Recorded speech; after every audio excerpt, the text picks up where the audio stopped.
Do you ever find yourself getting backed up with work and not getting things done, and then you feel overwhelmed?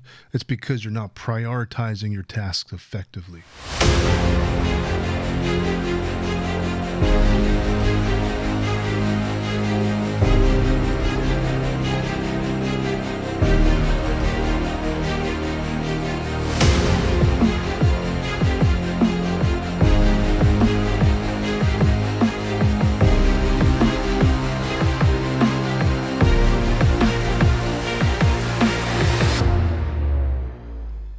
This is Dr. Spencer Coaches. Today I'm going to talk to you about how to prioritize your tasks to produce results. Because there is an effective method that I found works the best for me. And because I own a business, I own a chiropractic business and a life coaching business, and I had many employees at one point in time, and I had to prioritize my day and organize all of these different tasks and delegate. And I had to learn the hard way because I just wanted to figure things out on my own. And that's just the type of person I am. And I'm sure you can relate to that. So I found out, and I found a method called the Eisenhower matrix. And I found it to be so effective, I still use it to this day. Because most people have on a things to do list like 10 different things. And really, you don't need that many things on your to-do list. You only have 2 to 3 things that are most important. And let me talk to you about this here. It's called the Eisenhower matrix. I'll just dive right in. The Eisenhower matrix, President Eisenhower, former president of the United States, developed this method because as president, he had a lot of responsibilities. So this is really his invention. I did not invent this. I'm just utilizing this methodology. And personally, I feel it's the most effective way of organizing my task and creating time management. So the Eisenhower matrix is 4 quadrants. There's 4 sections of this, or 4 areas. The first one is going to be urgent and important. And on this list, this is only going to be 2 to 3 things that are urgent and important. This is what I mean by a lot of people have 10 things, 20 things on this list, when in fact it's only 2 to 3. So when you get these things done, your day is pretty much done. The next quadrant over is going to be important, but not urgent. That means it doesn't have to be done right away, and this is scheduled. So you schedule it in to be later on in the day, because the most important things that need to be done should be done first thing. And now you have kind of a hierarchy of importance. It's important, but it's not so urgent. It doesn't have to be done right now. So you can do it later on in the day, so you schedule it out. And this way, your daily tasks get done. The third one is going to be urgent, but not important, meaning it needs to get done now, but it's not so important as the urgent and important tasks. So that needs to be delegated. So what I had staff. I had what's called basically a front desk receptionist who would handle my patients, handle my scheduling, and handle my filing and paperwork, so I didn't have to do that. Because for me, what was most important was greeting my patient and making sure they got the best care they needed, while somebody else can handle the paperwork, which needed to get done as well, right away. But I didn't have to do that. I can have the staff do it. In other words, you can delegate, you can hire people to do these. Basically, it's urgent, but it's not as important. Accounting, for instance, your bookkeeping, it's not something you want to do yourself. You hire a bookkeeper and you hire an accountant to do your books.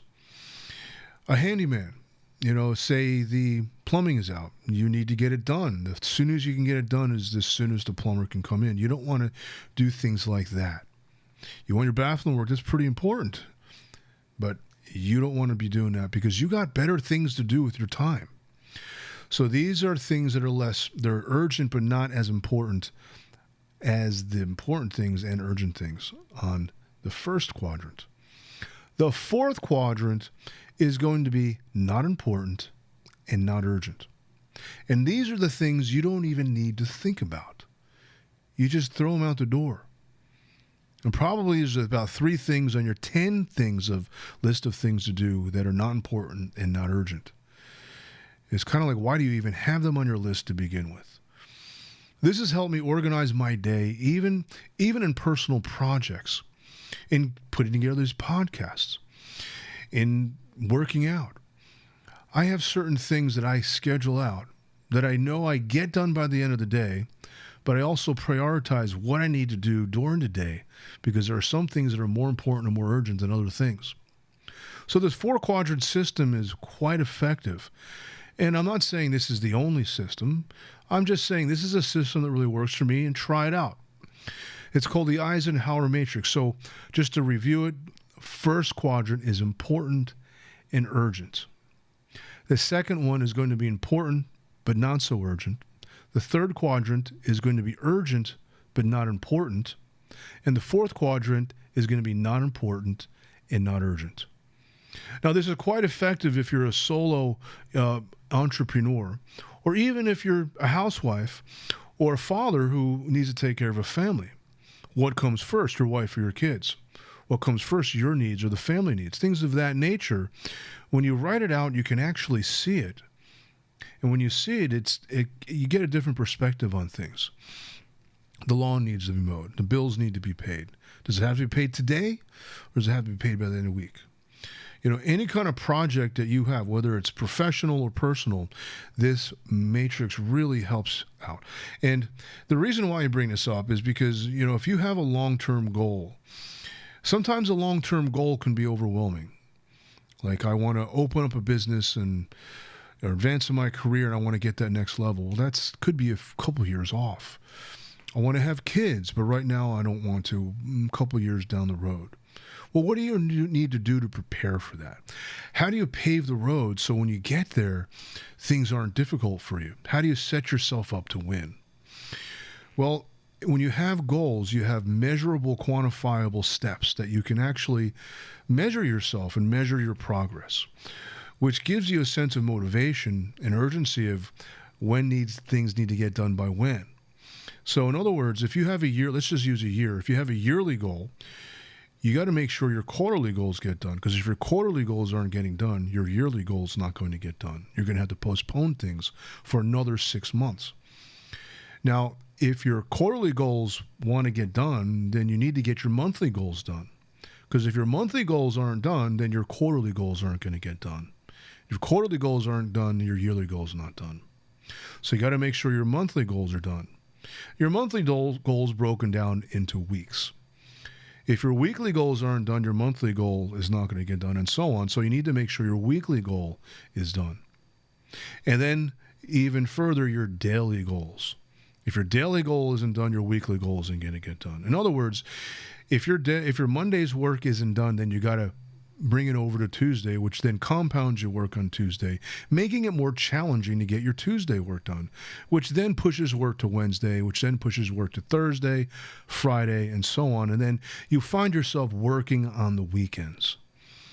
And then all of a sudden you can't work on the weekends because you got family obligations. And now that work gets pushed into the following Monday. And now your weekly goals are not getting done. Your monthly goals are getting pushed behind. And now your quarterly goals aren't getting met. Your quarterly goals aren't getting met. Your yearly goals aren't being met. You need to postpone everything. This is why construction projects get postponed. It's not good. It's not a good feeling to get left back in school and have to repeat classes and repeat grades. You know what I mean? So you don't want to fall behind. When you stay on top of things, because the work that needs to get done in that particular moment gets done, and you never have to worry about it again. You can focus on the next step. And when you're able to have a clear and concise step to take, it frees up your mind. You don't have to think about a million things, and you can have more peace of mind and more clarity within yourself so you can stay focused. And what I found out in my own life is I actually had more time in the day than I thought I did. Because running a business, if you're an entrepreneur, you know how much time in the day it takes to keep that business going. All of the little logistical things you've got to stay on top of. The thing is, when they're stayed on top of, you don't ever really have to worry about anything because you know it's taken care of. And again, this is the dynamic of the list of things to do. It's checked off. You know, in your Eisenhower matrix, you know the 2 to 3 most important things are done by 12 noon. And then because the things are scheduled out, you know everything that needs to get done for that day is done for that day. You never have to regret anything. You never have to look back and wish if you only did this or done it another way, then you could have gotten this much farther. That doesn't happen with the Eisenhower matrix. Everything gets done that's supposed to get done when it's needed to get done. And there's no greater feeling than at the end of the week, knowing that you don't have to think about work on Saturday and you can put your feet up and drink your lemonade or drink your beer or go to the game or go to the beach or do what you enjoy doing without thinking about work. You know, there's a saying, leave work at work. Even at the end of the day, you leave work at work. You don't take work home. You see those people who are taking work home, and what does that do to your family? It takes away from your family experience. Even on the weekends, it takes away from your family experience, and who suffers is your family. So you don't want to make your family suffer. The Eisenhower matrix can do that for you, can free up your time so you have more time for your family, have more time for personal hobbies, and do the things you really enjoy doing. You weren't meant to work 80, 90 hours a week. You have your personal freedom. This is Dr. Spencer Coaches. If you have any challenges in getting things done and scheduling your workout, well, I can help you with this. I can teach this methodology and accountability. This is the big thing, is accountability. You know, if no one's holding you accountable, then how are things going to get done? Accountability is really the key in accomplishing any goal. So my information will be below this video. I sure hope this helps. Thank you so much for listening.